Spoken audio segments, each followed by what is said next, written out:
Oh, these guys are going ham. Hello. Let me know if you made it all right into the live stream. We're going to be streaming it as soon as it starts. We're just currently waiting. Whoa. So I'm going to be reading your comments here on the live chat on my phone. And yeah, let me know your thoughts about this presentation. So they currently got some classical music going. And let me know what the best layout is for you guys as well. When this guy starts talking, we'll get to see. Maybe we'll have him as a little screen up here and I'll try and make this a bit bigger during the presentation. But yeah, let me know if you got in all right. Shout out to all my bingo cowboys. Welcome. Welcome, everybody. We're going to be having a little bingo party today. Hey, Andy. Welcome, my friend.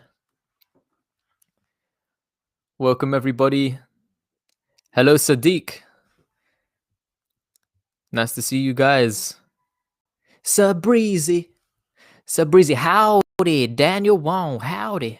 I see you guys. Oh, baby, we back. We back, baby.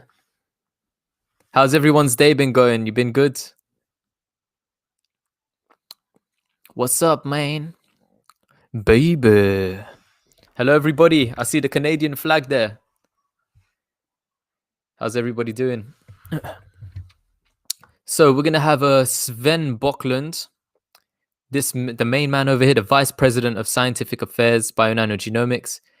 He's going to be doing a basic kind of presentation for us.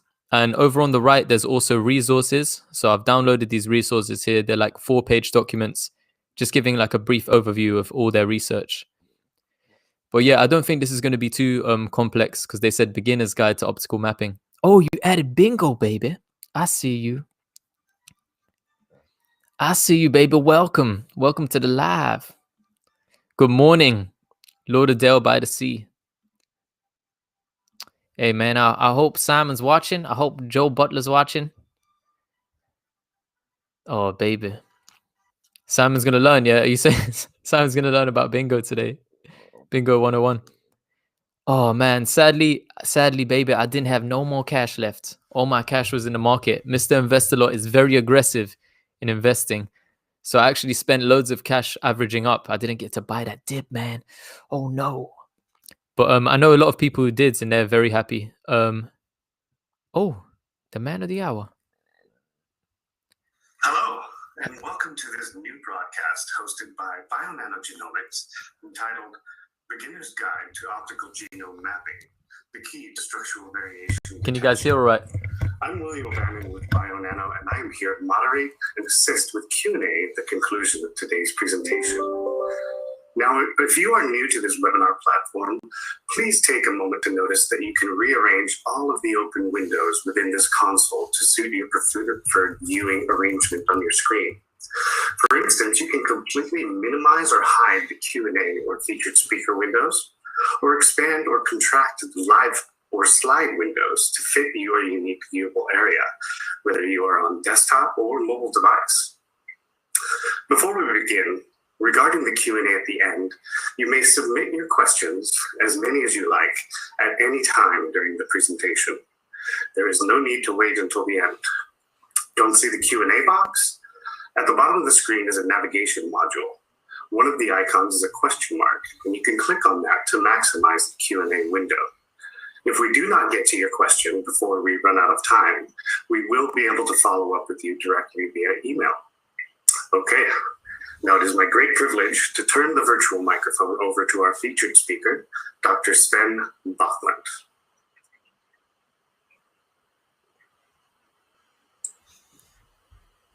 Where's Dr. Sven? Where you hiding, baby? Hey, Terrence.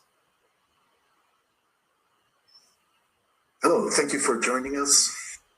My name is Sven Bockland, and I head up scientific affairs here at Bionano Genomics. I'm really excited to talk to you today about our optical genome mapping technology. And as the title says, we're calling it the beginner's guide because we're really going to touch a little bit on many applications without going in too much depth on any of them. If you've already watched our symposium, all of our symposiums symposium talks about a month ago, then I'm not going to show you much new. If you're new to the platform, then this should be a great introduction. I would like to start with this quote from our Nobel Prize winner, Sidney Brenner, who said that progress in science depends on new techniques, new discoveries, and new ideas in that order. I'm going to talk about a new technique and show you many new discoveries made with this new technique, and I hope that you come up with new ideas of exciting studies or research you can do using our platform. Now, I want to start by pointing out that optical genome mapping with our Sapphire instrument is not a sequencing technology. We cannot detect a single nucleotide variation in the genome. We simply don't see that. What we do detect, and we're really good at, is structural variations, starting at 500 base pairs and then up to all the way entire chromosomes and euploides. And within the structural variations, our platform can really detect every single type of structural variant. And I will show you many, many exciting examples in the course of this presentation. Now, if you're thinking structural variation detection, maybe you're thinking of exciting new methods that you have heard talks about or have seen at conferences, but really the standard of care in the clinic to detect structural variations in patients with cancer or genetic disease is this: it's karyotyping. And what you do in karyotyping is you use a microscope to look at intact DNA molecules. So you break open the cells and look at the chromosomes with a microscope. And you visualize patterns on these intact DNA molecules. And when you see changes in these patterns, for example, a pattern is flipped around, or a pattern moves from one chromosome to another chromosome, then you detect that as a structural variant. That process is now manual, takes a lot of time, but that is still the standard of care. Now, why is that? Why hasn't sequencing replaced all of that? Well, this is one of the reasons why. If you run an NGS experiment, if you're using short read sequencing to look at the genome, the first step is fragmenting the DNA. Here's a graphic from a company that produces these tools that fragment the DNA that proudly show that nothing here is left over 300 base pairs.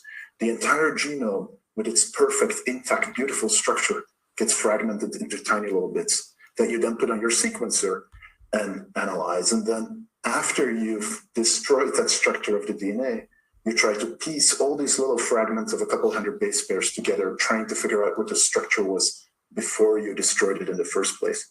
It just doesn't make any sense. And the other problem with NGS is that the human genome is just highly repetitive, with just about a third of the genome consisting of unique sequences and 2/3 consisting of repeats. So if you can only see a couple hundred base pairs far, as you do with NGS, then you can't make sense of this 2/3 of the genome that is repetitive, because if you get sequence back from, say, a line element, which of the 100,000 copies of that line element that you just sequenced, it's impossible to tell.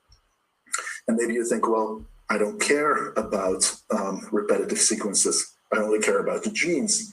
But what happens is that a lot of the structural variants in the genome are flanked by repeats and are actually caused by the recombining of these repeats in the first place. So if you're blind to this 2/3 of the genome, you're also blind to the structural variants that are flanked by them. That's why karyotyping is still standard of care for clinical detection of structural variants. Now, Bionano uses the same principles that you see here. We also look at intact DNA molecules, and we also visualize patterns on these molecules. But what we're adding are our nanochannel arrays. You see an electron micrograph here of one of our chips, and each of these little channels that you see fits a single DNA molecule. And instead of the 500 to 800 bands that you can see in a karyotype, we place 500,000 bands, if you may, on these DNA molecules in the form of fluorescent labels. So massively parallel imaging of ultra high resolution DNA molecules. That is really what we do. And our microscope is called Sapphire, and it automates the electrophoresis and imaging of these DNA molecules. Now, we don't just make the instrument, we also make all the components for the entire workflow. So that includes the chips that contain the nanochannels. We make kits for DNA isolation and labeling. And then we have our own software called Bionano Access that you can use to detect these structural variants. Now, let me tell you how it works, and I'll try to do this as quickly as possible. The first step in imaging megabase-sized DNA molecules is to actually extract these ultra-high molecular weight DNA molecules. And that is not obvious because every standard DNA isolation protocol, whether you use spin columns or magnetic beads, or you simply precipitate the DNA, they all break the DNA in fragments of maybe maximum 30 kb. And that's just not enough for what we want to do. So instead, we developed our own protocol where you gently lyse the cells in solution and then grab onto the DNA with a silica disc, similar to the material in a QIAGEN column. And then you wash and elute the DNA in a clean tube. So now you have ultra long DNA molecules that have not been exposed to any mechanical forces, so they're intact. This protocol takes about 4 hours, is automatable, and we can work with fresh or frozen blood, with bone marrow aspirates, with cultured cells, or with fresh or frozen tissue. Keep in mind that we cannot work with cancer samples that have been fixed in FFPE because the formalin fixation process really destroys the long DNA molecules. Now, the molecules that we isolate are extremely long, as I mentioned. Here you see a good but not exceptional run of a bone marrow sample on Sapphire. And you can see that the weighted average of the molecule length is about 400 kb here. We see at least 300 kb molecules. And then the tails off all the way into megabases. Here's 1 megabase, and so this entire section are molecules longer than 1 megabase. Compare that with long-read sequencing, where with PacBio you get about 12 kb reads, and with nanopore sequencing, you still get in that same range, orders of magnitude shorter than with Bionano. So now with megabase-sized DNA, the second step is to add a label. We're staining the backbone with an intercalating dye that provides the blue signal so we can see where the molecules are. And then we add a fluorophore at the position of a 6 base pair sequence motif. We use the same 6 base pair motif all throughout the genome, and it occurs about every 5 kb or so in a human or mouse genome. And now, at the end of that process, which is a very simple single enzymatic reaction, we end up with something that looks like this, megabase-sized molecules with green labels attached. Now, this is the core technology that our company was founded on. The ability to get these DNA molecules to squeeze into nanochannels. Each nanochannel fits a single molecule, and when the molecule is in that channel, it's uniformly stretched. And because of that uniform stretch, we can get all the information that we want just by taking a picture. Here on the left, you see a beautiful video of the DNA moving through pillar features from the bottom to the top using electrophoresis into these channels. Every vertical line that you see is a single molecule of double-stranded DNA. And from here on out, every line that you see is a molecule that sits in one of these nanochannels. So this is a process of moving the molecules into the chip and filling up these nanochannels. Again, here the DNA is coiled up and then moves into the channels and linearizes. On the right, again, you see the actual chip, and you can see how each of these DNA molecules sits in one of these channels. Now, the instrument will cycle molecules in, image them, pull new molecules in, image them, and do this over and over again. And that allows us to collect as much as 100x coverage on 12 human genomes per day per instrument.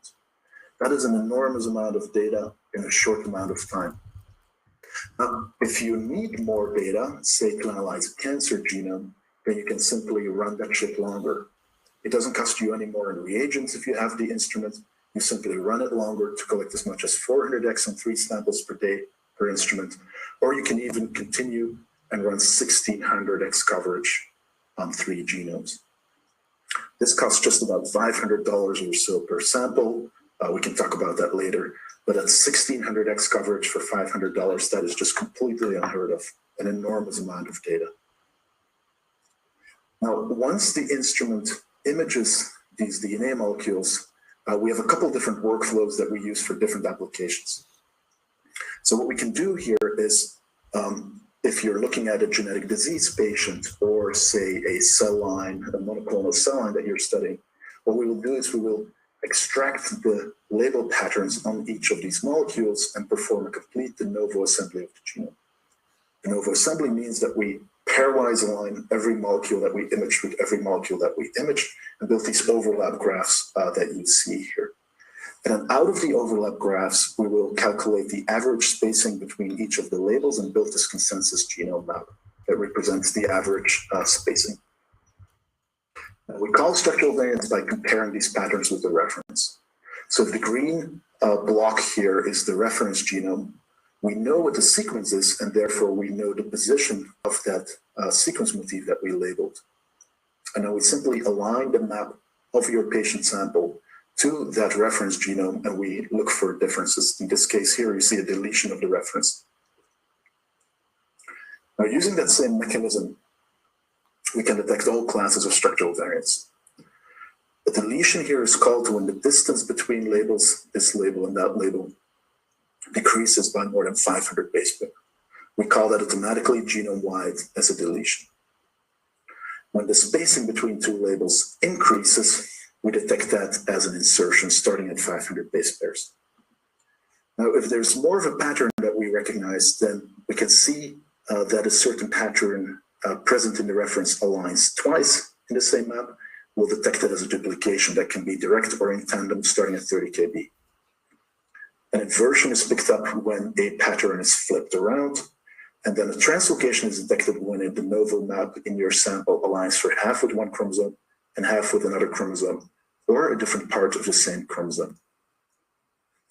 And then there's repeats that we can detect as well. In some cases, there is a single label for each repeat unit, but when that's not the case, we can simply measure the flanking label. So for example, if we know that there's a repeat array here, we can measure the distance between this and that label, and you can see that that expands significantly. I'll show you some examples of that. Now we also have a copy number variant tool, and that works differently. That simply aligns the molecules to the reference and counts them and normalizes them. And when there's an increase in the number of molecules aligning to each part of the reference, like this part of chromosome 8 here, we'll detect that as a duplication. Similarly, a decrease in the number of molecules is called as a deletion. And this tool will detect large events starting at 500 kb all the way up to entire aneuploidies. If you're looking at a cancer sample that is very heterogeneous, we want to use yet another pipeline, and that is our rare variant pipeline. And the way this works is by aligning single molecules directly to the reference. When we detect a structural variant, for example, in this case, these labels align and these labels align, but these labels from the reference here are missing. So this is a deletion. When we detect these structural variants, we will take these molecules, do a local assembly, again, to calculate the average spacing, and then detect these structural variants based on that. And because this is a single molecule analysis method, and because our instrument can collect so much data, we can detect structural variants down to just 1% variant allele fraction. What that means is that if 2% of the cells in your sample have a heterozygous translocation, say, we will still pick that up. Now, because we're looking at single molecules, these measurements are slightly less accurate, and so we look at a bit larger variants starting at about 5 kb here. But 1% or just even 5% allele fraction, genome-wide, unbiased, without any amplification, without any panel, that is just not possible with any other method. No one else can do this. Once the genome is analyzed, it's presented to you as a circus plot where translocations are shown in the middle, copy number tool is shown in this first circle, and then structural variants shown outside of that. You can click on any variant to take you straight to a map that shows you the alignments, and you can even see the molecules, if you like, that were detected to call that structural variant. And if you don't want to use our visualization software, you can export these structural variants as a standard VCF file and use any software you may have that can handle that. Now, what's important is that our software comes with a built-in control database of several hundred human genomes. And the reason why that matters is that it allows you to filter down these structural variants extremely easily in one click. So here's a normal sample. This could be my genome, say, and we call a total of about 5,000 or so structural variants, a little more than that, 5,600. And if you look at the circus plot, it's mostly the green and the orange dots. Those are insertions and deletions. We see no translocations in a human genome without any major genetic abnormalities. Now, with a single click, we can get rid of all the structural variants that we have seen before in that control database. And then this picture looks like that. So again, I'll show you without filtering. With filtering, you see that from 5,000 structural variants or so, we go down to just 50 or so that are unique to this sample, simply by choosing variants not present in a control database.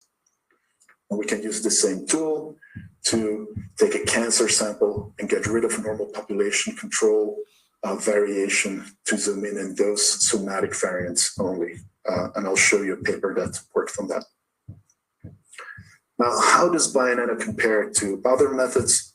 Well, sequencing technologies just cannot detect these structural variants very well.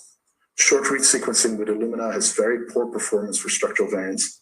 That's why all these other methods exist in the first place.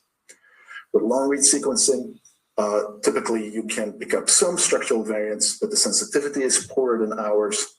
Long and complex structural variants are missed, and read lengths are a whole lot shorter than with Bionano.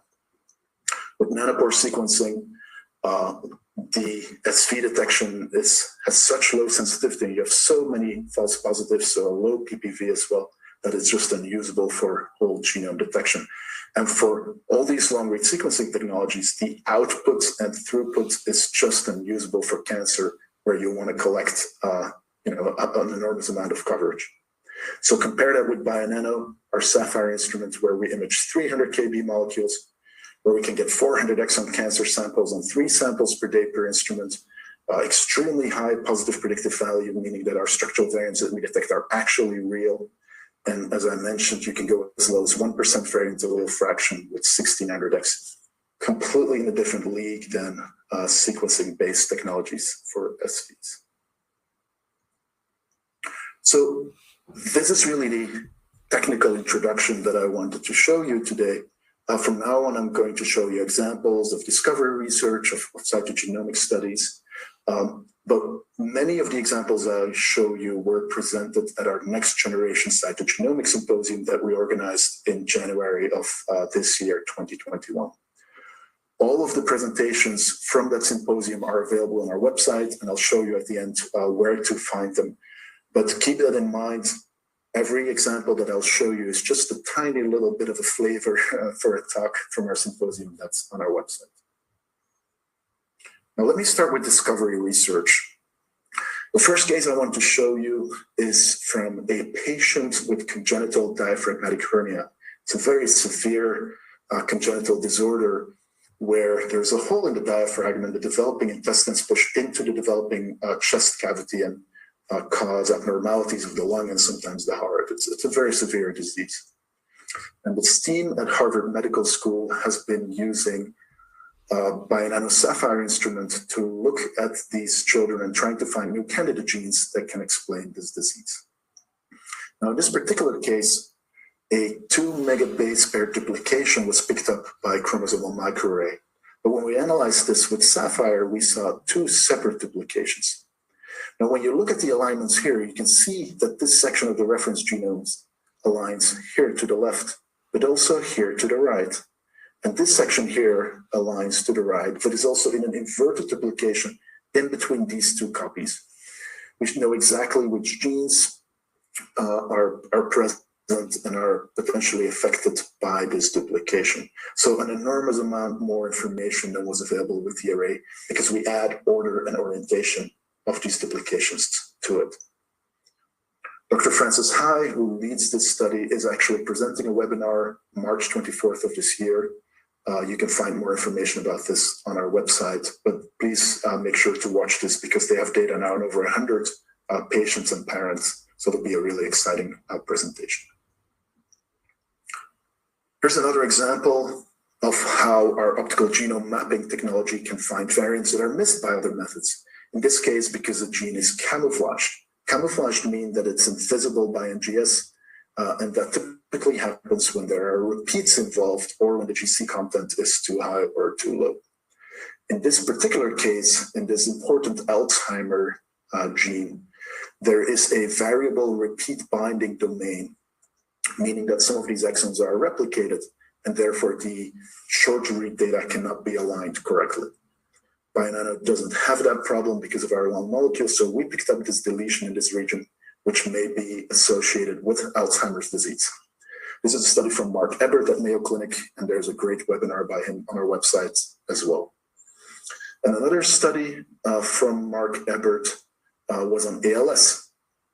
In ALS, there is a repeat expansion in this gene called C9ORF72, and that expansion can be tens of kbs in length. With standard molecular methods, it is absolutely impossible to size that repeat correctly because it becomes so long. But here you see multiple maps that have this insertion starting at 2 kb all the way up to 32 kb. And because we have a single molecule method, you can actually see the number of molecules that align to each of these different insertion sizes. This is a single brain sample from a patient who died from ALS. And so you see this mosaicism in the brain shown really beautifully here. Yet another example of a variant missed by other methods. Here's a study on uveal melanoma, melanoma of the eye, and a study by the Curie Institute in Paris. And Dr. Gentien there was expecting to find a variant in this gene that is typical in this form of melanoma. But with NGS, they were unable to detect any variant at all. With Bionano, they picked up a 740 base pair deletion that overlapped nicely with this part of the genome that has very high GC content. So because of the high GC content, the sequencing there failed and was not able to pick up that deletion in the probe. Now, a team at Children's Hospital of Philadelphia has worked with partners all around the world to study the George syndrome or 22q11.2 macrodeletion syndrome. This is a genetic disease caused by the recombining of segmental duplications, these very, very large repetitive segments that can span hundreds of kilobase pairs in length. And standard methods, any even long-read sequencing methods, cannot sequence through these segmental duplications. But because of Bionano's megabase-sized molecules, they're able to perfectly characterize these complex repeats on single molecules and learn a lot about the variants that may or may not cause this disease in the patients in the first place. And segmental duplications being very long repeats are one part. There's also shorter repeats that matter. One example is fragile X mental retardation, which is caused by a repeat expansion in the FMR1 gene. It is standard of care that in a child with developmental delay or intellectual disability, a chromosomal microarray is run to look at structural variation, and a fragile X test, chromosomal microarray is run to look at structural variation, and a fragile X test is run separately as well. Oh, shit. With optical genome mapping, we can perfectly detect the expansion here. This is a total of about 1,000 base pairs expansion in the FMR1 gene. So again, this allows you to really get the data that require multiple tests right now in one. This is a repeat expansion. There are also repeat contraction disorders, and FSHD, or facioscapular humeral muscular dystrophy, is such a disease that is caused by the contraction of a large repeat called T4Z4 near the telomere of chromosome 4. When this repeat contracts below a certain size, and you have the permissive 4QA allele, you can get the disease. If you have the 4QB allele, or the repeat does not contract, then you do not have the disease. Now, genotyping this is extremely complicated. No molecular method, modern molecular method can do this. So the standard of care here is to do this with southern blot using radioactive labeling. It's slow, it's very labor intensive. And did I mention radioactive labeling? Labs just want to stop doing that. So with Bionano, as you can see, genotyping this takes seconds of analysis. You simply look at these variants and you see what's going on. And to make this even simpler, we developed a custom piece of software that will call Bionano and Focus FSHD, which genotypes this locus for you. It will size the repeat, it will genotype the permissive or non-permissive allele, and look for a number of other markers related to this disease, and generate a report with quality metrics and all that. Based on this success, PerkinElmer Genomics and the University of Iowa, which is the largest testing site for FSHD in the United States, have launched clinical tests based on this and Focus FSHD program. And there was an incredible talk by Aaron Botzler, who heads up the University of Iowa, at our symposium on this, which I highly recommend you watch. Now, of course, 2020 and 2021 were dominated by COVID-19, and there was, it became clear very quickly that there was a big difference in how different patients responded to the infection. Some people would get really very ill, and others were asymptomatic. And so Dr. Ravi Kohli from Augusta University brought together a consortium of scientists to look at large structural variants in the genome of the patient. So we're not talking about the virus, but we're talking about the patients themselves that may explain why they did or did not get sick. He also presented this at our symposium. We actually had an entire day about this. But a paper in medRxiv gives you the highlights of some of the findings of the consortium on the first 37 patients that were all extremely ill, ICU admitted. In this study, they identified 11 structural variants, of which 7 were rare or unique to specific patients, and 4 were common that may predispose to severe illness with COVID-19 when you get infected. And these structural variants affect genes in 3 different pathways: innate immunity and inflammatory response, airway resistance to pathogens, and then viral replication and spread. And if you look at this figure, you kind of see these different parts. The green and the red boxes are genes affected by structural variants detected in this study. You see that they affect interferon production.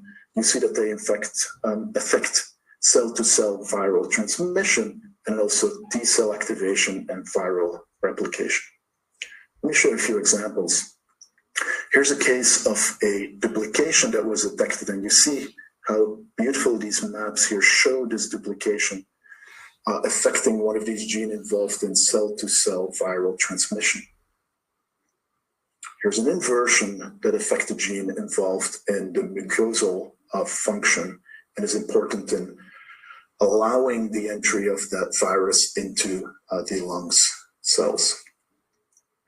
And then here's a duplication again that affects the STK26 gene, which was found in a patient who was severely ill and was found to be upregulated in really all the ill patients as well. So really very interesting finding.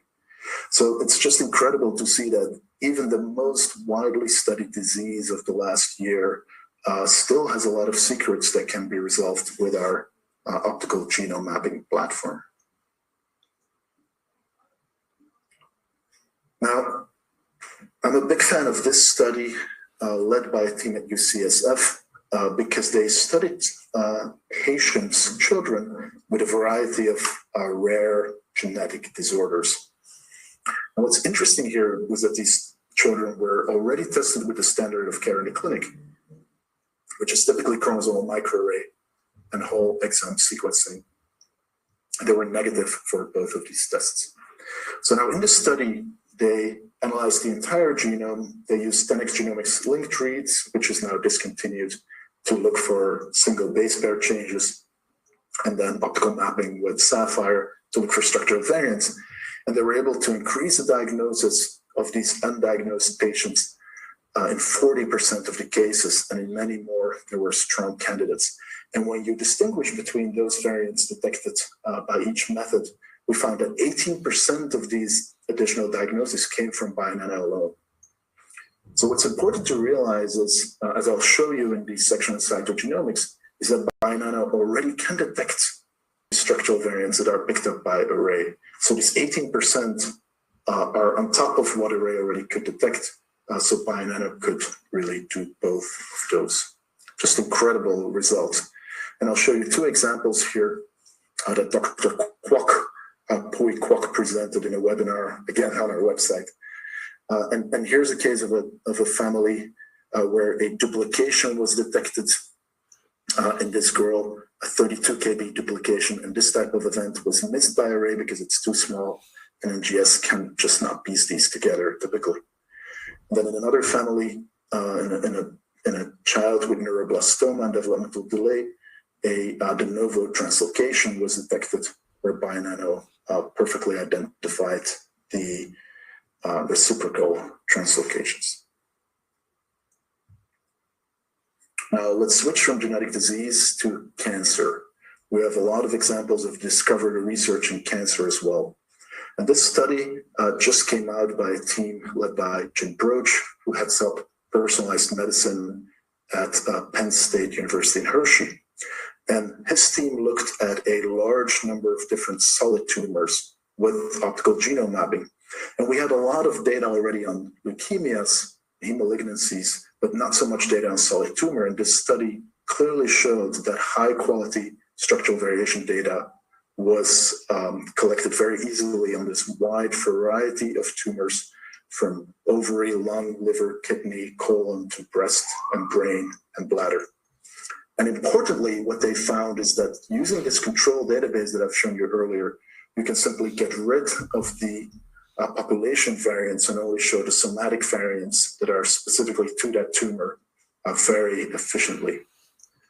And what's also important to see is that just in a fraction of a second, you can scan through these circus plots here and see that some of these samples, like the thyroid samples, just have very stable genomes with hardly any translocations. While, for example, here, the ovary, prostate, and brain just have an enormous amount of translocations. It's very easy to get to this type of detail in seconds with just a few clicks. These circus plots are automatically generated by our system. Optical genome mapping is a streamlined tool for precision medicine. I'll talk about this study more in a little bit, but what's important here is that you can see a three-way Philadelphia chromosome, which is really the first important personalized medicine variant that was detected, the Philadelphia chromosome, but here in a three-way chromosome, and you can just very easily in seconds see what is going on, translocation between chromosome 9, 14, and 22. You can also detect new fusions, in this particular case, BCR, which is one of the translocation partners for the Philadelphia chromosome, is fused with XOC2, which is a variant that is not typically seen in leukemias. This is a study on 48 leukemia samples that I'll tell you more about in a minute. You can detect important fusions like NTRK fusions. This is a type of structural variant that is present in many different solid tumors, but in a low percentage of the patient population. So if you can detect this, there's excellent drugs available that can help you if you have this tumor. But it's very hard to find these patients, and our method is great for that. In this study from the Cordelier Research Center in Paris, the team was looking at hepatocellular carcinomas, and these two circus plots here are from two different tumors, and you can see this very obvious difference between this fairly stable genome and this tumor sample that is a highly rearranged copy number profile, and of course a large number of translocations. The difference between these two tumors is that the one on the right has an insertion of the hepatitis B virus, which is shown here, just upstream of the cyclin V1 gene. And so this creates a mutational signature by creating replication stress, because the cell is forced to replicate faster than the DNA can catch up, and that causes this signature. This is a very important signature because it could mean that this tumor could be responsive to PARP inhibitors, for example. And so there's a whole new application there for these drugs if you can detect this signature. And then I want to touch on gene editing real quick. CAR T cells are an important treatment option in case of cancer. And here we looked at a gene editing study, and there was a cut made with CRISPR-Cas9 in the long arm on this chromosome, and we detected the cell fusion of this long arm head to head, as shown here in this cartoon. On the map, you can see that this part of the reference aligns straight to this sample map, but also in an inverted duplication right here, and that is this head-to-head fusion. We collected a lot of coverage and were able to detect this event at very low allele fractions. So this could be used to QC genome-edited cell lines or CAR T cells. And then I want to touch on two groups, one at UCSD here led by Paul Michel, where a team led by Vineet Bafna developed custom software to combine optical genome mapping data with NGS data to look at very complex cancer structures, in this case, extrachromosomal circular DNA. These are the little, almost plasmid-like pieces of chromosomes inside cancer cells that can be used by these cancer cells for massive amplification of oncogenes. And in this particular case, in a glioblastoma cell and in a large cell lung cancer sample, they were able to reconstruct this circular DNA, in this case, including a MYC amplification, just really beautifully using these long maps. And then somewhat similarly, a team at Weill Cornell led by Marcin Imilinski used NGS and optical genome map data to identify novel complex structural variants in cancer genomes, and they named them after specific Greek terms, including this pattern here, named after called Typhona or Typhoon, because it kind of looks a little bit like that. And you see here this translocation, an enormous number of translocations really weaving back and forth between these two chromosomes, involving a MYC amplification. Piecing together an alignment graph like this without long read data like ours is just virtually impossible. So this is some incredible work that they've done. And now that brings me to the second category I wanted to talk about, and that is cytogenomics. Now, this figure was put together by one of our customers at the NHS in Scotland, and it shows how the current standard for structural variation detection in the clinic, called cytogenetics or cytogenomics, really involves a whole lot of different processes and techniques and instruments and equipment to get to this structural variation data. Depending on the sample type, depending on whether cell culture or not is possible or necessary, a whole complex workflow is necessary to find all these SVs. And they compared that to the Bionano workflow, where no matter what the sample type, a similar DNA extraction is performed and a similar analysis can be done that shows you the same amount of data from all of these variants. Now, that was the theory. Let me show you how this actually worked out in reality. So what's important to realize is that when we're talking about structural variants, there's just a large number of different classes. There's aneuploidies where chromosomes are duplicated or deleted. There's copy number variants that are really large deletions or duplications.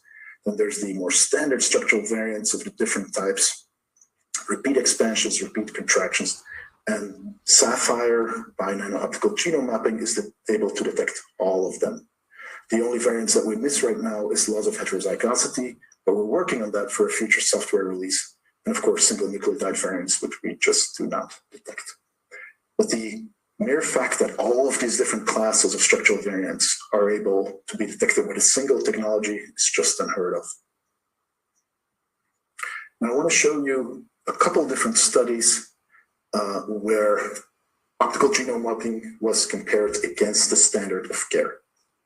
The first study is by a European consortium where constitutional cases were analyzed. Constitutional meaning genetic disease, and that were prenatal samples, children with genetic disease, and then also infertile adults. This is a collaboration between 3 groups in France and Radboud Center in the Netherlands.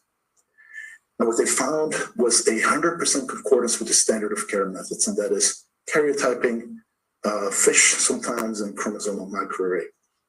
And all of these different types of structural variants were all detected by Sapphire without exception.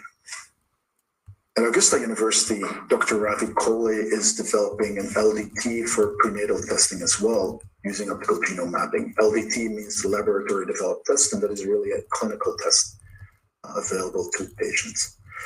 He gave a presentation at our symposium that I highly recommend you look. I can't do it justice here, but he showed very clearly how optical genome mapping detected all these structural variants, 100% concordance actually, that were identified with the standard of care, which is again this combination of different methods. But on top of that, Sapphire also added significant new clinically actionable information, which really means variants missed by these standard methods. And on top of that, Sapphire has a reduced hands-on time, faster turnaround time, and is cost-effective. There's also a commentary on prenatal testing that just came out in medRxiv, so have a look at that. Now, let's switch over to heme malignancies and cancer. The first study I want to show you is from Radboud University in the Netherlands, where 48 leukemia patients with a variety of different diseases were tested using optical genome mapping. And I'll show you a couple examples, but the title already points out that, again, there was 100% concordance between the standard of care, which is karyotyping, and a number of FISH tests and microarray combined for complex cases and simple cases. So here's an example of an IGH translocation, which is a very common one in leukemias and typically detected with a break-apart FISH probe, where you know that there's a translocation, but you don't know what the translocation partner is, and then you need to go fishing really to identify which gene that is. With Bionano, of course, you immediately find that translocation partner. They show an example of chromothripsis, which is really where a chromosome basically explodes and gets pieced together in an incorrect order. And again, Bionano was able to unambiguously detect that and analyze that structure in sometimes hundreds or thousands of pieces. I already showed you the slide of the BCR fusion with a gene that isn't typically seen or was never before seen in leukemias, and a total of 19 of these novel fusions were detected. So an enormous amount of room for discovery. Now, the biggest study on leukemia was published recently here from a multi-center collaboration between the cytogenetic leaders of big institutions, such as Columbia University, where Bryn Levy works, who ran the study, the Mayo Clinic, Penn State University, the PATH Group, the Legacy Health Group, Augusta University, Fred Hutch Cancer Center, and MD Anderson all got together to look at 100 AML samples. And those were analyzed in clinical cytolabs with karyotyping and followed up with some other methods, again, when needed. Incredibly, again, Sapphire detected 100% of all these clinically relevant variants in 100 samples. And on top of that, in 1 out of 4 cases, it assembled a more complete and accurate karyotype by finding relevant SVs that were missed or by refining the structure. And based on these results, they recommended that optical genome mapping be considered as a first-line test for the detection and identification of clinically relevant SVs. A team at MD Anderson, led by Dr. Rashmi Kanagal-Shamana, looked at optical genome mapping on myelodysplastic syndrome samples. MDS is a precursor to AML leukemia. And what they found was, again, 100% concordance, so all clinically relevant structural variants were detected. But on top of that, in 1/3 of the patients, smaller aberrations were found that were missed by karyotyping, that were too small for karyotyping. And because of the high resolution data, they were able to detect specifically which important genes were affected by these structural variants. So they concluded that optical genome mapping is a potent single platform assay for high throughput and accurate identification of clinically important chromosomal variants. Now, in solid tumor, Dr. Colley is also working on an LDT here using optical genome mapping. And in his talk at our symposium meeting, he showed a couple of really interesting results. Here you see a comparison between OncoScan, which is the microarray platform that is somewhat a standard in solid tumor, and the copy number tool with Bionano Sapphire instrument, where you perfectly see the same type of decreases and increases in copy number as you see with the OncoScan. And then on top of that, optical genome mapping identified many gene fusions and a whole lot of genes affected by structural variants in these glioblastoma samples. So Dr. Colley concluded that there was 100% concordance between genome mapping and the standard of care array, and that it has the potential to identify unique genomic abnormalities that are missed by these other methods and better characterize the SVs that are detected. And it also provides a better characterization of chromotryptic events like the ones I've shown you a minute ago. So to summarize, I want to remind you that our optical genome mapping technology can detect all types of structural variants starting at 500 base pairs with a sensitivity as high as 99% and a PPV of 97%, meaning that the structural variants that we detect are really there. We can get as much as 1600x coverage per sample, and that allows you to detect structural variants down to 1% allele fraction. Now, we wanted to make it easier than ever to give you access to Bionano data, and there's 3 ways to do that. You can simply purchase the system, and once you own the system, the cost per genome starts at about $450. Of course, this varies between different countries depending on currency, exchange rate, and also import regulations. You can also get the consumables, which is a program that works in many places around the world where you simply purchase 120 genomes worth of consumables, and we'll make sure you have an instrument on site that you can use to run these samples without having to buy it. And we also offer a service where you can simply send us your samples and get the filtered structural variants back. And with that, I wanted to remind you again of our next generation cytogenomics symposium that took place in January, and that all the 33 talks that were presented there were available on our website. So please have a look at the resources library section at the videos, and you will see the videos organized per day and also individual talks if you click on them, including, for example, this one here from the study, the multi-center evaluation on AML. So please check this out, because what I've shown you is really just a preview. And with that, I'd be happy to answer any of the questions that you were able to enter in the Q&A box.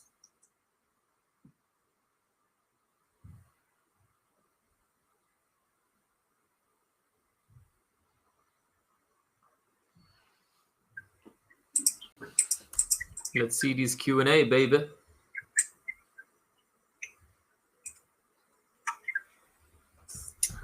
All right. Thank you very much, Dr. Bachland. Thank you very much, Dr. Bachland. Thank you very much. This guy's got echo. Let's see. Can we hear you? No. Where's Doc? All right.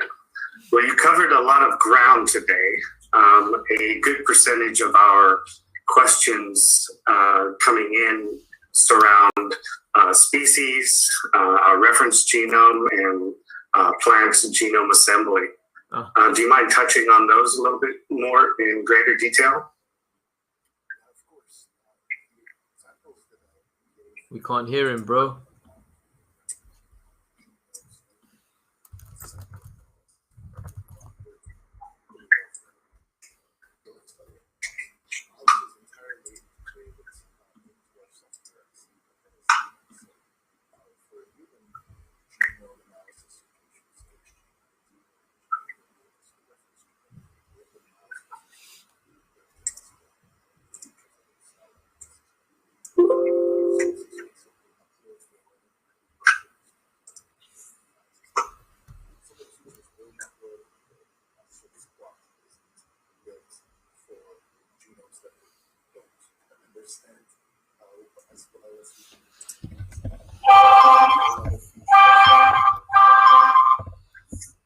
This guy is clowning.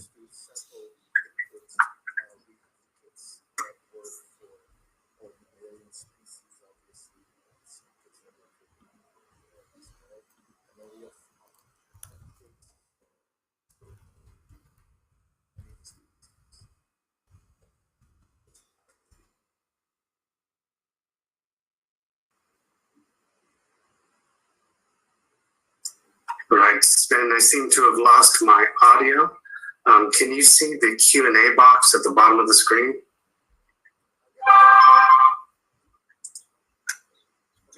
I will just go. We had a question from the audience. How can we differentiate clones? So what happens with our system?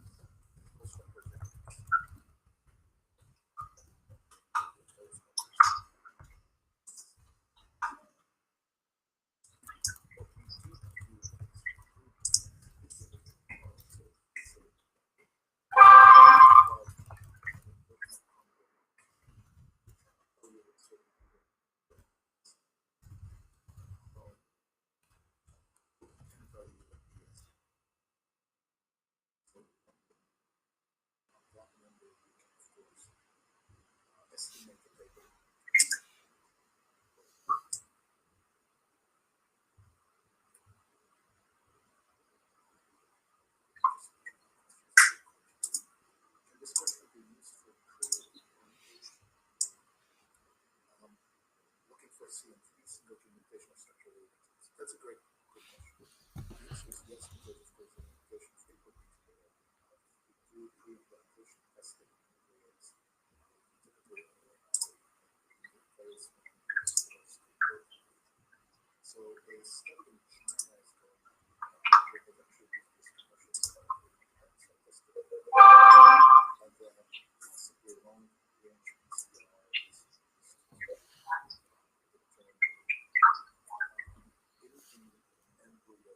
whether that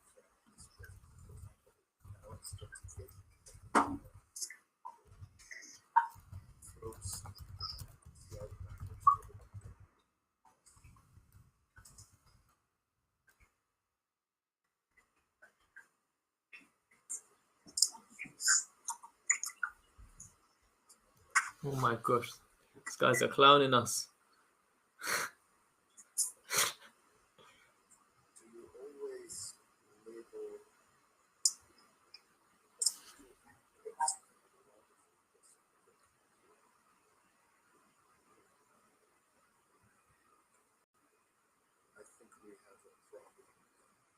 There we go. We heard nothing.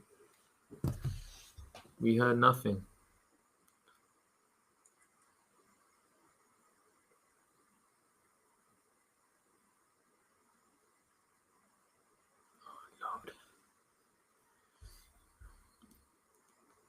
Sorry guys, these lot are experiencing technical difficulties. The moderator needs to sort it out, man. Oh gosh. He was dropping some good gems as well. I think he answered one of our questions regarding plants, genomes, animal. That was the first question, baby. He's been hitting his ball. That's funny. God.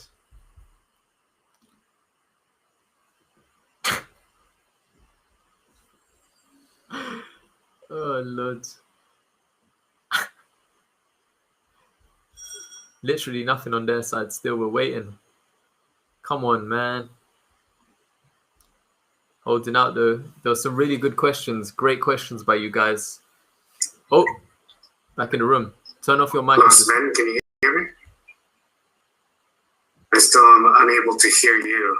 So if the audience can hear, do you want to go through more questions or should we cut?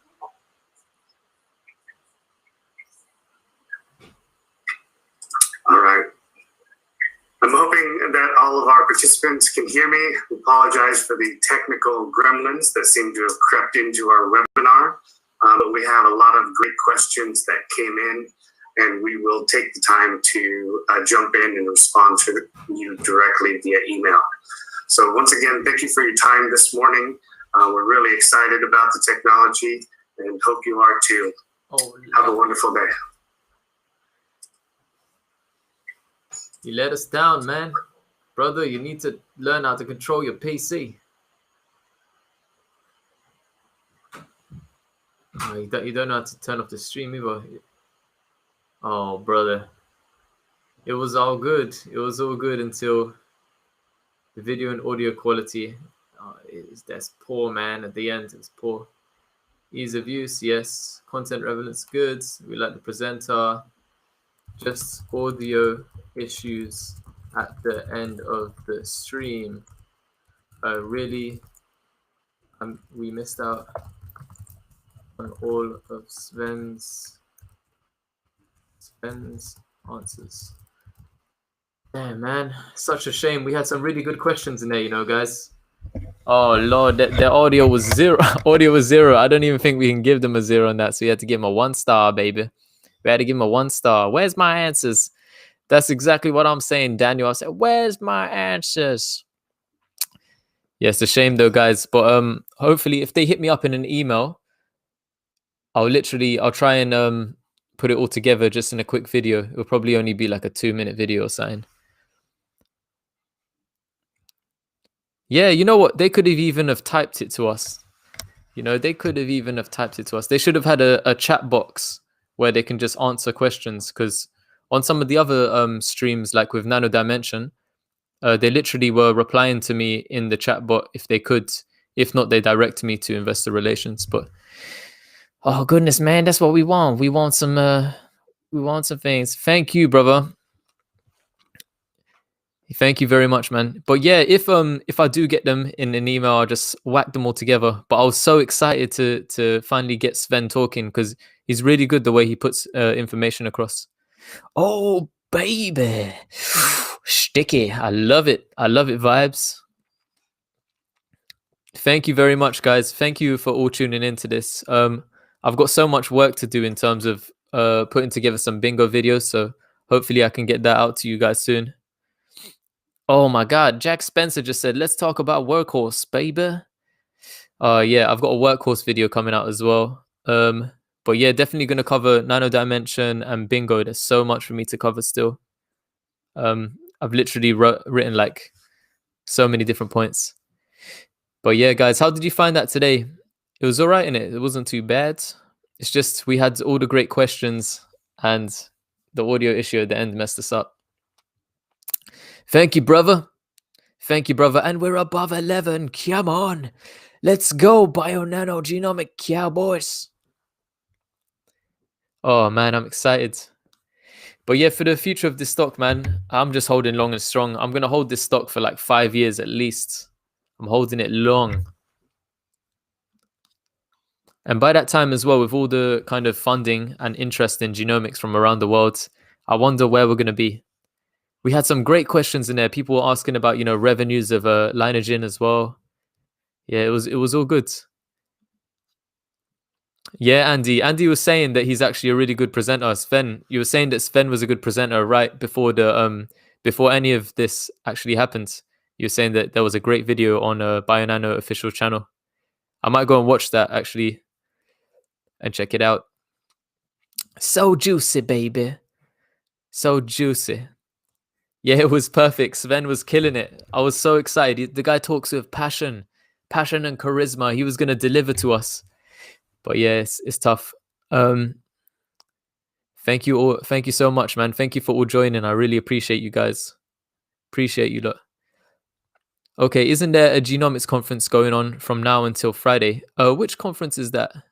I need to find it, baby. If there is, I need to find it. Just let me know and I'll try and get in there. But I'm trying to make some put some money together so we could get into AGBT. So I'm going to try and get in on the academic one. It's about $525. The other ones are too expensive. I want to speak to Joe Butler and Eric Holm to see Homlin and Eric Homlin to see if they can get me in for free. But there's no contact ever made. I'm just going to keep asking them because they know I'm here and I'm about with the Bingo Cowboys. And if I can get in, then that means I can stream it to everybody. So that's all I want to do. I want to be able to get into that, stream it everywhere, baby. But yeah, what's your thoughts and feelings? Because a lot of you are saying check the events on Bionano Genomics website. Just click on Bionano Genomics. There's loads of events. And I'm just thinking if I'm able to get into each one of those events and just live stream it for all of us, we'll be able to take a really good look. Man, that earnings point around the time of the next conference will be nuclear. Man, I hope so. I hope so. I'm going to give a balanced argument. So I'm going to give you a bull. I'm very bullish. But I'm going to give you a bull presentation of what I think the earnings would be and also a bear one. Because I know we're always constantly developing. We're spending a lot on like research all the time. So I'm going to just try and create like a wholesome perspective. but I'm very excited. Like, if people are seeing our tech, some people are slow to adopt our tech, but if they're seeing all of these Harvard University lecturers and all of these, scientists in genetics and cancer, and even the biggest hospital network is now piloting our machine. If all of these people are trying it out, how long before we actually secure these sales? You know what? It may not even happen in this earnings report. We may have secured a few, but later on in the next few quarters, we might see some serious action happening. But yeah, I'm bullish on this one. But people reminded me, they were saying, you know what? You need to have a balanced argument. You can't just think that we're just going to be able to sell straight away like that. But I think we have shifted a few machines. I think we have shifted a few consumables. But the report will tell for itself. And I'm hopeful for it. I'm very hopeful. So I'm very excited. But yeah, guys, Zane believes that we're going to be killing it. Oh, we're getting phone calls. Let me get that off. Yeah, Zane thinks we're going to be killing it. Is anyone else very bullish on the earnings too?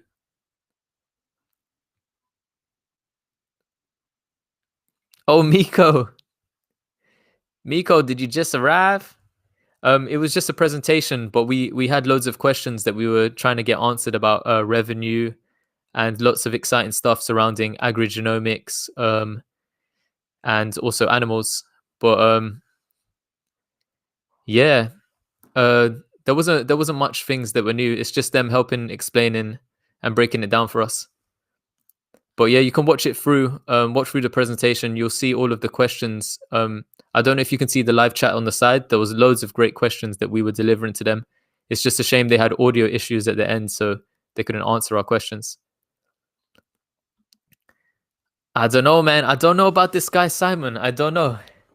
This Simon guy he's a hard nut to crack. But with or without ARC, as long as we get the sales in, as long as we have those consumable packages being bought up, as well as selling our Sapphire system and Lineagen revenues, baby, and also government fundings from around the world, can we secure a contract alongside the NGS company?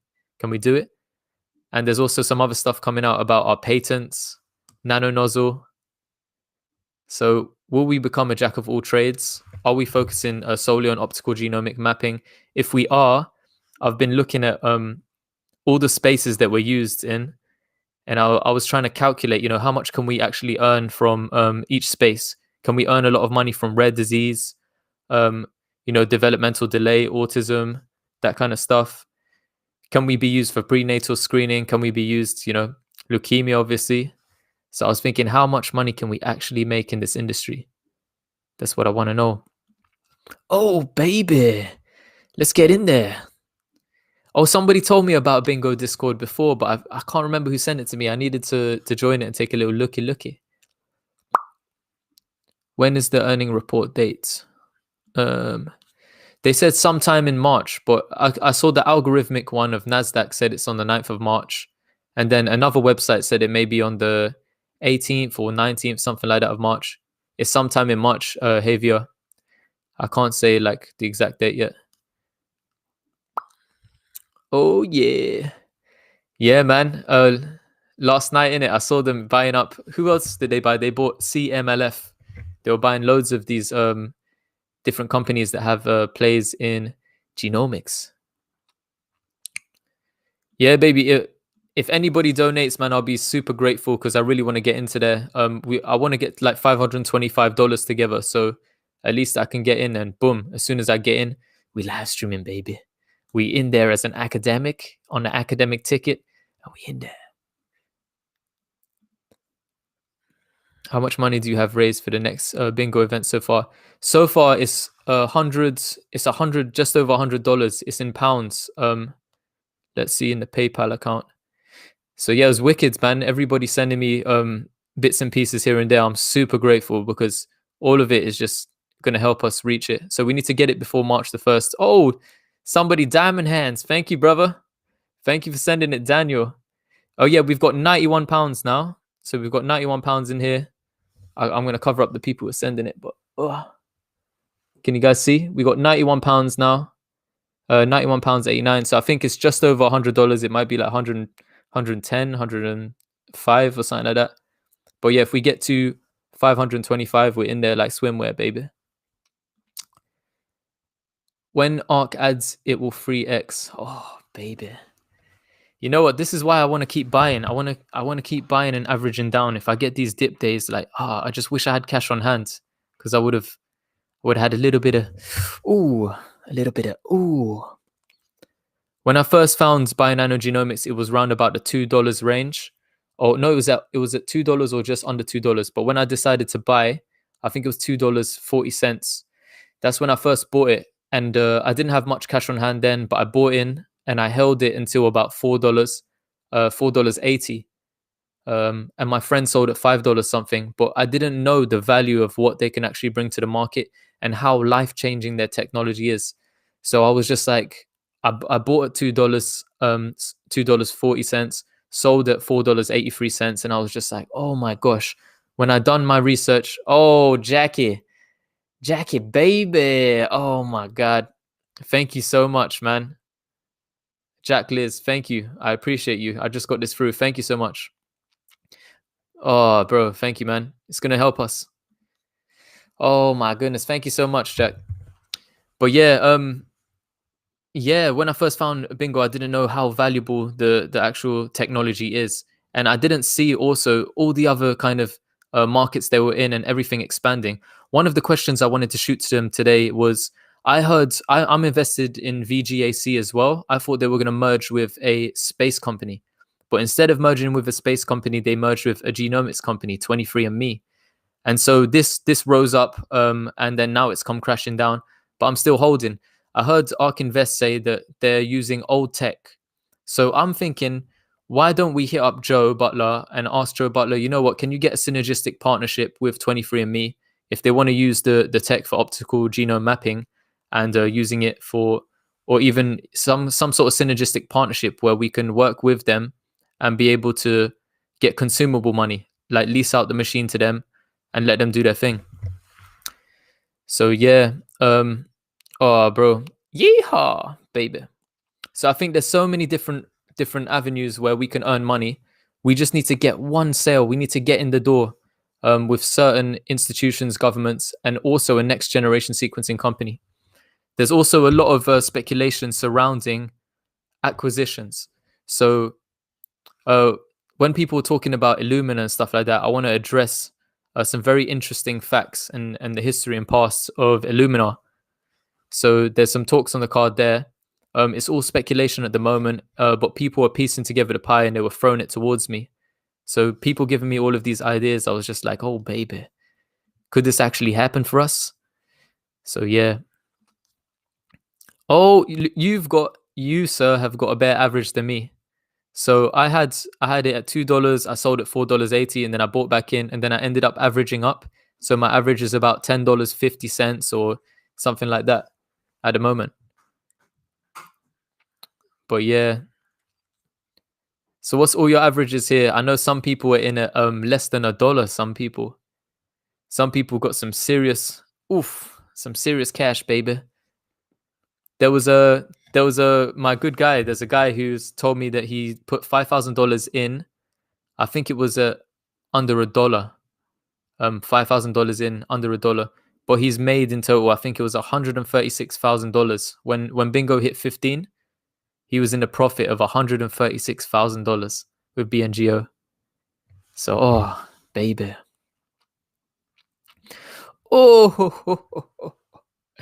Oh, baby, we going to the moon. We the space raiders, baby. We the space raiders. Got in at $1 and went all in at $5. Oh, baby. Oh, that's juicy, man. You got a whole lot of shares at a delicious price. That's a delicious cost average. Less than $1? You're talking bargain bucket, baby. You're talking bargain bucket. Oh, my Andy. Some of you guys, you guys asked me where did I find BNGO, but you guys found BNGO before me. Where did you find BNGO? So much love. Thank you, Jack. Jack Liz, appreciate you, bro.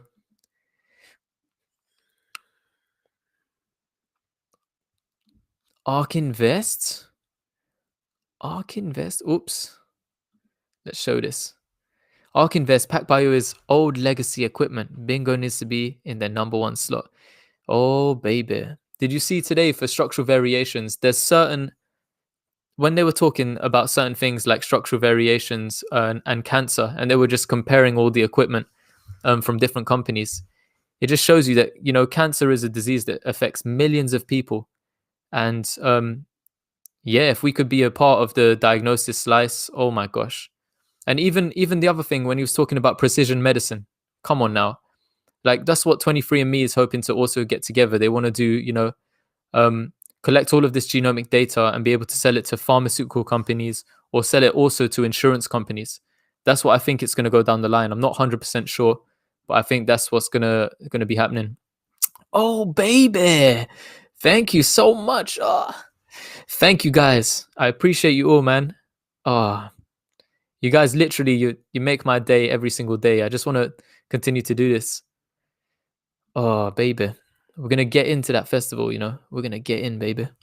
1,500 shares, baby. Oh, Sean. You talking magic, baby. Thank you so much, by the way, Sean, man. I appreciate you, brother. I appreciate you. I didn't get to reply to all the people, but thank you so much, bro. You're the man. Oh, everybody's loading up, baby. Ooh. Give me shivers. I simply like the ticker symbol.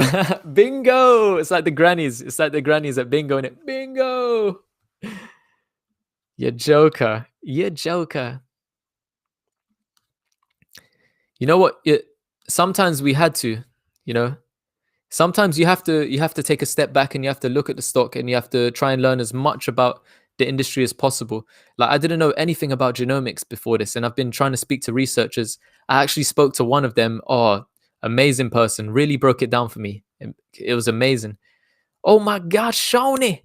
Thank you, Sean. Thank you. We getting in, baby. We getting in, baby. Number one. But yeah, no. When you first see a stock and it looks like a great idea, you just have to check everything, absolutely everything. You have to check management about the company. You know, what is the total market, and what have these guys done before? Have they made like some good acquisitions? Have they had a previous history of, you know, being a very good managed, having very good management with regards to money and financials? I don't know where I found it, but I heard about it somewhere over Christmas. It was about 56 cents before Christmas. I did a little bit of research and dropped as money as I dared on it. You dropped it, baby. Drop it. Christmas presents. Throw them under the tree. Go on. Hey, guys, thank you so much, man. You know what? Thank you. Whatever you guys can give, I appreciate. Oh, my God, baby. It's Fern in the house, baby. It's Fern in the house. Come on. Come on. Thank you guys so much, man, because I want to get into that place and I just want to put everything together. Let's go. Let's go, baby. Let's get us in. Love you, Miguel, as you are genuinely curious and thorough in your DD. Appreciate you, mate. Oh, I love you guys. I love all of you. Thank you so much, guys. Thank you so much. Okay, 3,400. Marcel at $3.80 average. Oh, you guys got some juicy averages. Very juicy. End of year price. This is not financial advice, guys, because I can't give it. I'm just a retail investor. But when people were asking me in my last live stream, I was saying, you know, $35 conservatively, $30 conservatively. But when you see the $100 price target that I put on it, I'm looking at all the industries and the long-term predictions for this company. That's why I'm long. When I buy into companies like this, I hold it long. I don't want to day trade it. I don't want to flip it when I understand how good this company could be. So yeah, $30, $35 end of year target. But if we get good earnings report, if we get synergistic partnerships, you know, if we find out what that nano nozzle does, baby. Joe don't want to talk about his nano nozzle, does he? But yeah, if we can figure out pieces of the map. And also, you see, with regards to that agri-genomics, as soon as we touched into that, we're talking about looking into biofuels. We're talking about, you know, animal breeding. We're talking about so many different avenues in which we can explore to actually help not only medicine, energy, so many different industries. So yeah, could be magical, baby. Could be magical. But what's your price predictions? Everybody hit me up and tell me what you think as well is going to play a big factor. I can't wait to see how the consumer demand is developing too. When I was in the Festival of Genomics, I don't know how many of you were there, or how many of you got to see one of my videos. I was talking about consumer demand since the pandemic hit and C-19 and everything. A lot of people lost relatives, and they figured out, why is my relative dying? What is it in our genes that makes us more susceptible to C-19? If we've got no underlying health factors in terms of comorbidities like diabetes, how come we're being affected so much? So some people are going to be very curious about genomics and the way we can move forward. Imagine you can have genetic testing and see, I have a predisposition for these diseases. I need to look after myself more. It's going to change the way. Yeah, it's going to change the way. Brian, man, is there any other ways you'd like me to put up to donate? I think I'm trying to make a Bitcoin thing as well. You can send me Bitcoin. I'm not one of the scammers in the comments, by the way. But yeah, I've just opened up like a crypto wallet as well, if anyone wants to send me donations that way. But just let me know what's the best thing for you. There was about 2 YouTube videos about it. Then over the New Year weekend, there was loads of videos added. And Monday after, it shot up, peaked 120% up. Oh my goodness. It just went rocket. Rocket, baby. Miguel driving bingo higher single-handedly today. No, baby. It was all you guys. It was all of you guys who came in here. And we got it. We got some good vibes going. Oh my God. Vibes, baby. Thank you, vibes. I said good vibes. And oh my goodness, I just seen this. Thank you, brother. Let's get in that event. Keep up the great work, brother. This channel is going to blow up. Oh, baby. I was speaking to one of my guys, the guy who was telling me how he done due diligence and stuff like that. And he said that when he found BNGO, he said, oh, it's magical, man. 136K up, that guy was like, oh, I love it. I hope he comes into this chat and he's just like, hey, that's me. It's me, brother. Wow. Amazing. Oh, you guys got some really good holdings, man. I love it. I love seeing it. Give me chills, baby.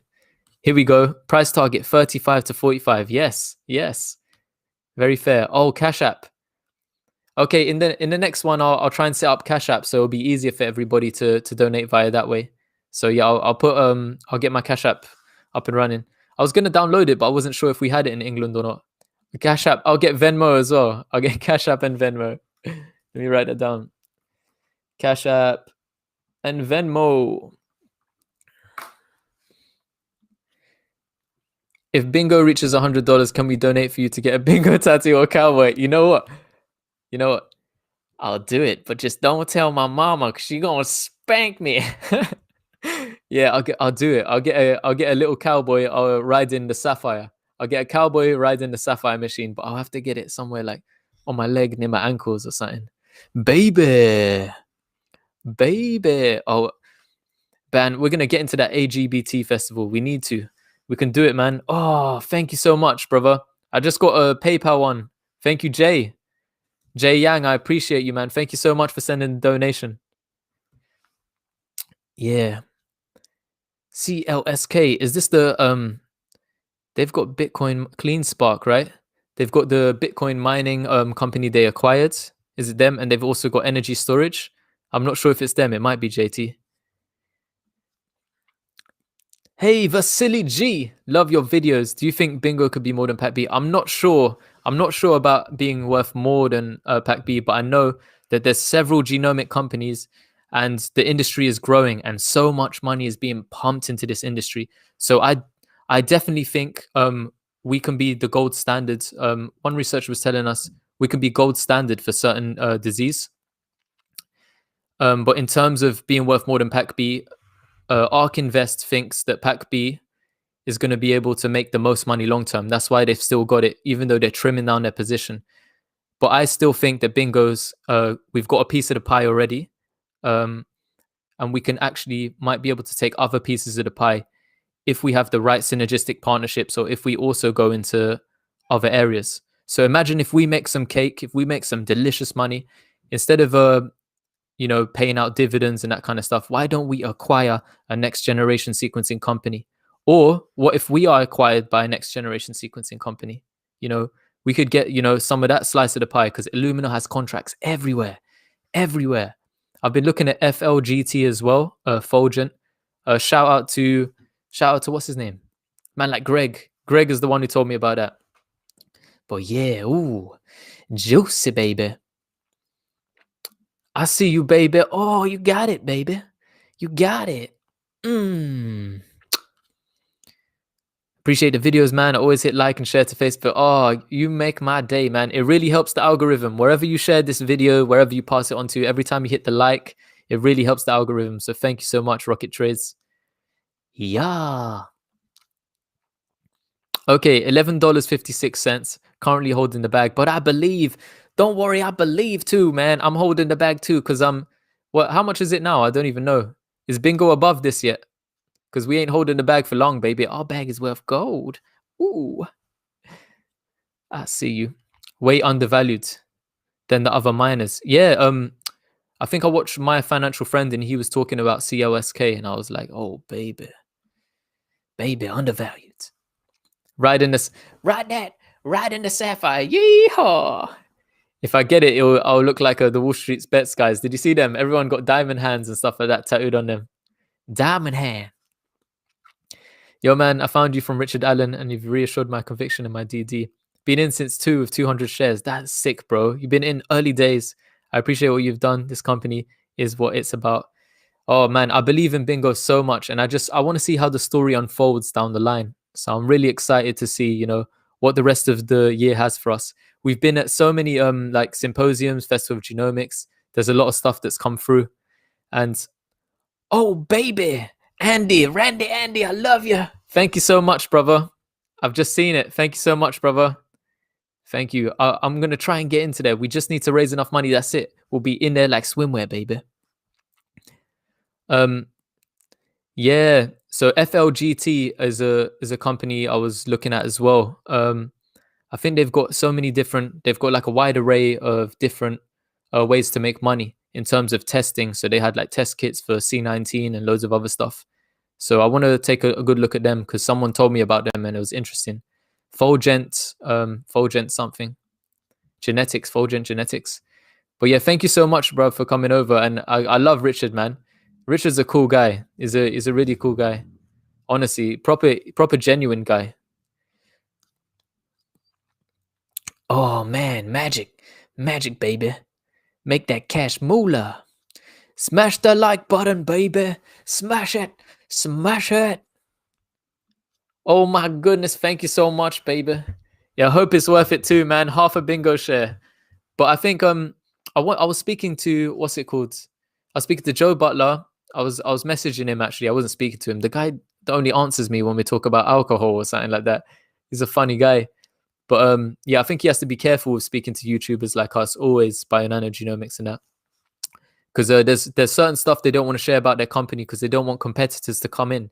They're a growing company. They're innovating. They're here. They don't want to tell us what that nano nozzle is. They don't want to tell us yet. But they will. When the time is right. We're going to be there. We will be there. Smash the like button. Let's go. But yeah, thank you so much, bro, for sending me the $5, bro. I appreciate it. And when we get into loads of these different festivals, festivals or events, I just wanted to see. I was asking Joe and Eric, are you going to be presenting the Sapphire, or are there researchers presenting with the Sapphire at these events, or is it more of a networking event where you'll come in and you'll speak to each other and you'll be able to try and get some synergistic partnerships? Of course, they wouldn't want to tell us. They won't want to tell us because, maybe the opposition watches us. You never know. They might be like, who is this Bionano Genomics? Who are they? Ooh, I see you. Thank you so much, man. Thank you so much. Thank you so much. There's some really good other channels out there. I like Frunkler and that. Oh my goodness. Thank you so much. Whoever sent that Japanese cowboy a juicy thank you. Yeehaw! Thank you so much for the donations, my Japanese cowboy. Thank you everybody for the donations. We're going to get in there, baby. But yeah, there's some, oh my God. Oh my goodness. Yo, Miguel, my mom's next to me. She wants to hear you saying, juicy, baby. And she's single. Oh, baby. That's what I'm talking about. Love you guys. Thank you so much for the donation, man. Jose. Ooh. Hey, thank you so much, Jack, for the donations. Really appreciate you. Me V, you are the best. By the way, your grandma's house. Nah, this ain't grandma's house. I'm at my parents' house though. We got this kind of olden do they call this classic style? It's a bit homely, classic, a bit classic. But this is my granddad's bought this painting ages ago. I got Italian grandfather. But yeah, thank you, man. So oh brother, thank you so much, man. Oh yeehaw, baby. Thank you so much, baby. Juicy. Love you guys. Thank you so much. Appreciate you. Dr. Dean has done good bingo videos. I need to watch more of Dr. Dean because this man does really good DD. And who else is it? Dr. Dean's really good for lots of medical stuff. Obviously, he's a doctor and he explores it. He explores products. But yeah, very interesting. And Walrus. I like the Walrus dude. I keep forgetting his YouTube name. But when I watched that guy on CTXR, I was like, oh my, this is the deepest dive ever. Dr. Dean and Walrus, they do some deep dives. We're talking swimming. She likes swimming. Oh, baby. Yeehaw. Yeehaw. Love you guys. PacBio knows they need to move to clinical in order to survive. Oh, there's limited growth potential. Oh, Bingo will eat them alive. Simon and Ark know this. Is this why they're chipping away? Is this why they've been selling PacBio little chipping away piece by piece to reduce their risk? Let me know. Tasty. But yeah, when they were talking today in the presentation and they were saying that they can see all types of structural variations bar one, but they said that bar one is yet. So they said they're developing that too. Oh man, just imagine what the future holds for us. And I'm super excited. When someone was telling me that they want to see some figures and numbers and just see my calculations and stuff. So I think I need to refresh my memory, but I want to look at all different types of diseases. And I want to look at all the type of revenue streams we've got, all the types of different income. But yeah, I definitely think we're going to have, we've got our little piece of the market at the moment, but I think we may be able to take bits and pieces from others, baby. Oh yeah, Dr. Dean. Dr. Dean does that magic too. Oh goodness. This one's the robotics company, TRXC. Oh man, when I was on a placement once, I was actually looking at the guy using the machine. He was like, Miguel, come over here. And you have these two gloves you put your hands in and you can literally close your fingers and you can move around the camera within a patient. So the surgeon was doing that and he was like, one hand will do like, you make like incisions and the other one is for sealing up the incisions as well. So there's a smell of burning flesh inside, but it's just the way that they're sealing up the patient, but very good, really good. And I'm imagining in the future, will they be able to have like autonomous robots that will actually just do it for you instead of having surgeons? Because I know we're still human, we can make mistakes, but what if you can have an algorithmic robotic machine, baby? What the heck did you do to my mom? She's on the computer booking her flight next to England. Oh no.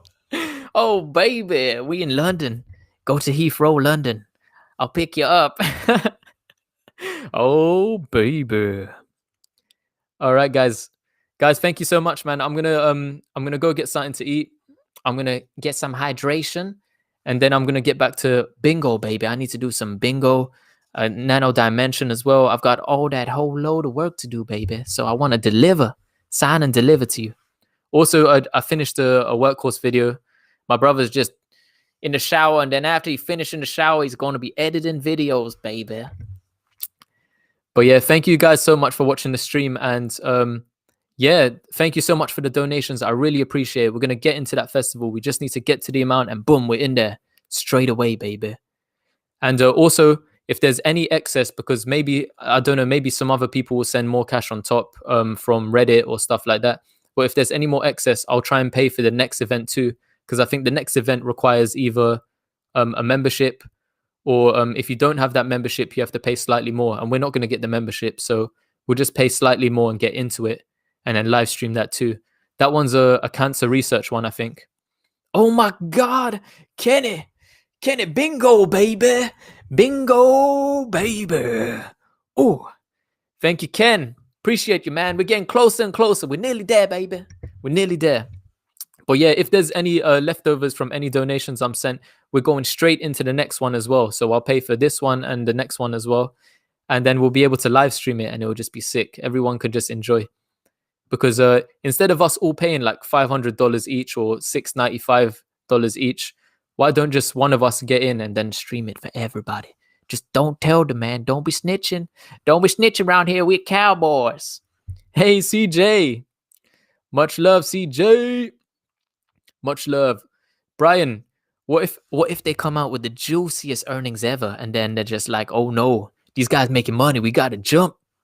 But yeah, I'm going to give you a bull and bear case for earnings because we have to have a balanced argument because we're in a growth stage. So whatever money we get, let's reinvest. And also, we're still convincing people about our tech. Our tech is good. Like people are using it. There's Harvard people using it, and it's been piloted by the big university and hospital networks all across the world. They're using it. Really high level academics and researchers. We just need to get it in. We need to get those cells in, baby. Get those consumables in. Sell that sapphire. I'm gonna get a lighter one. I'll get a lighter jacket, sapphire colored, and we be big in the game. Giddy up, cowboy. Giddy up. Yeehaw. Yeehaw. Love you guys. Thank you guys so much for the time, man. I love and appreciate you guys, man. Love and appreciate you guys. I wish you the best every single day, my Bionano brothers and sisters. Yeah, earnings are coming in March, apparently. I'm not sure what date. If you look on NASDAQ, it was saying something like March 9th. That's what the algorithm reads. It will be estimated. But it could be anything from March 9th onwards or even before. It could be around about March 20th or 23rd, anything like that. So yeah, we're just waiting for March, really. But yeah, thank you guys so much, man. I'm going to end the stream. And I really appreciate you guys. Thank you for all the donations. And we're going to get into that place, man. And even if they try and kick us out, they can't because we paid our damn money. So let me in, cowboy. We going in. Much love. Mr. Invest a lot. Over and out, baby. See you later. Love you guys. Peace out, man. Peace out, all my brothers and sisters. Ask Joe B some juicy cowboy questions. Oh my God. I'm going to ask Joey B all the questions ever. I'm saying, what you drinking, cowboy? Let's go. See you later, man.